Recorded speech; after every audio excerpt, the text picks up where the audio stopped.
Igice cya kabiri nacyo rero uko nabibabwiye kigizwe n'ijambo bita havila.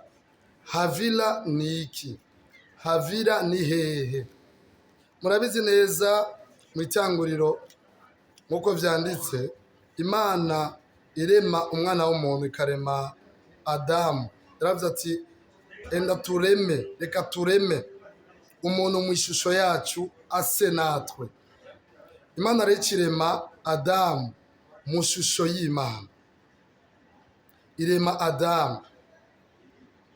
Mbega kubera ko yavuze ati reka tureme, yari Imana Data, Mana Mwana, Mana Mpwemu Yera.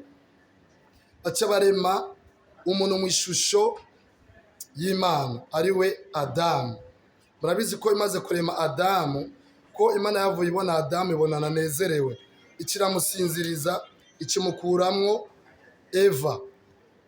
Eva acaba umugore, Adamu aba umugabo. Ikibatereka mu itongo. Itongo yari yarariteguye, byarimo ibintu byose by'ubuzima. Rero imaze kubatereka muri iryo tongo, ntibyahereye aho, kuko yari yariteguye neza. Yakishiraho inzuzi zine zizora zivomera Edeni kugira ngo ubuzima bugumeho, kuko murazi ko amazi ari isoko ry'ubuzima. Ishiraho rero inzuzi zine. Izo nzuzi zine zari izahe zategerezwa kuvomera Edeni. Inzuzi ya mbere yari Pishoni. Inzuzi ya kabiri nayo yari Gihoni. Inzuzi ya gatatu, uruzi rugira gatatu, uruzi rwa mbere yari Pishoni, uruzi rwa kabiri yari Gihoni, uruzi rwa gatatu yari Hidekeli, hanyuma uruzi rwa kane yari Efurati. Ayo yari amazi yategerezwa kuvomera Edeni kugira ngo hagume hari ubuzima, Adamu na Eva babeho neza. Byose yari yabiteguye neza cyane. Ibyo rero byanditse mu itanguriro ibice bibiri ku murongo wa 10 gushika kuri 14. Havila rero, havila ni iki? Havila cyari igihugu cyari gikikuje Edeni, kandi icyo gihugu rero nicyo cyacamwo uruzi rwa mbere muri izo nzuzi zine zavomera Edeni. Uruzi rwa mbere ariyo Pishoni.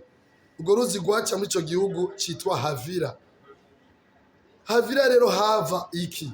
Hava inzahabu z'agaciro kanini, inzahabu nziza cyane. Urumva ni igihugu cyabayeho, cyari gikikuje Edeni, cyavamo inzahabu z'agaciro kanini rwose.